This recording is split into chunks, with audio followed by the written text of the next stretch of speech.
you referenced the difference where we work in the people who are in the sexual trafficking area, in Mumbai, in India, in Thailand, some of these other areas where really it's tragic and impoverished. And then you talked about Amsterdam and the way they glorify the sin and the sensuality, the two different pictures, but yet something quite remarkable you saw in something that happened in Amsterdam. Tell us about it. I think any one of those settings is just, it's horrible and it's awful, and I think it's so hard when you're standing there to make sense of what you're seeing. But we were talking about how in Mumbai things are just dark and the women are behind bars, and that has its own kind of horrific thing to it when you see them actually trapped in it. Amsterdam was traumatizing, I would use that word, in a very different way because it's so celebrated, and it's like flashing lights, it's neon lights, it's music, it's a party. There's 400 windows with a woman behind each one, and they're organized by nationality. So if you want a girl from Eastern Europe, you go to this section. If you want a girl from Africa, you go to this section. It's like a shopping mall of human beings. And every time I go, still, because I go there each year, it's still one of the places that I feel like takes me the largest number of days to really kind of process it and feel like I can actually speak again, because it really does affect you so much. But one of the first times I was there, I ended up meeting a girl who was working behind one of the windows, and her story is in the book, and her name in the book is Annie. And she invited, I was there with a friend. Wellspring we don't start our own projects in these places, but we come alongside organizations that are already doing the work.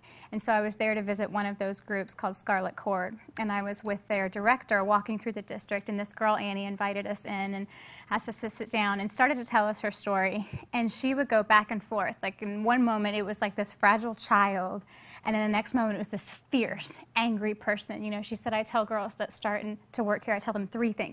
Never trust a man. He'll only hurt you. Don't do drugs. It'll make it worse. And number 3, always carry a can of petrol with you so that you can set them on fire if they do try to hurt you.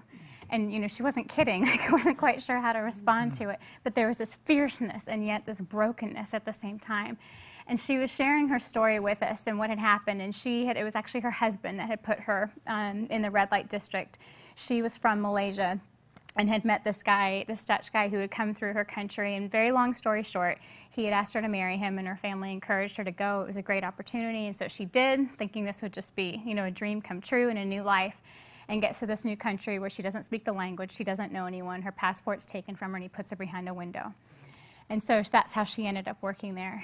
And she told us her story and all that had happened. And at one point, my friend said to her, you know, have you ever considered going to church? And she said, she had told us, she said, you know, I believe in God. I think about him each night when I try to wash this horrible, dirty feeling off of me after a night's work. But her idea of God was kind of a combination of, I think, several different religions. There was a little bit of Buddhism in there and that kind of thing. So it was a bit of a mixture. And so my friend said, well, have you ever considered going to church? And she laughed. And she shook her head and she said to us, you tell me, if I walk into one of your churches, will they see me as a woman or will they see me as a prostitute? And I didn't answer right away because I'm not sure I'm that proud of the answer, to be honest. And my friend was honest with her and said, well, some people would see you as a prostitute, but they would be wrong. It's not how Jesus would see you. He would see you as a person. And she said, no, the problem with your people is you tell me that I should leave, but you never want to let me forget where I came from either. And it was so, I've never forgotten that. I don't think I'll ever forget those words. It was so convicting because she was right. We do it to each other and we do it to other people, and it is not a reflection of God. It is not a reflection of Christ. And her words were very heartbreaking, I think, but I have actually prayed that I would never forget them because I think they're an important reminder for all of us of what we are supposed to be showing of the love of Christ and how we sometimes fall very short.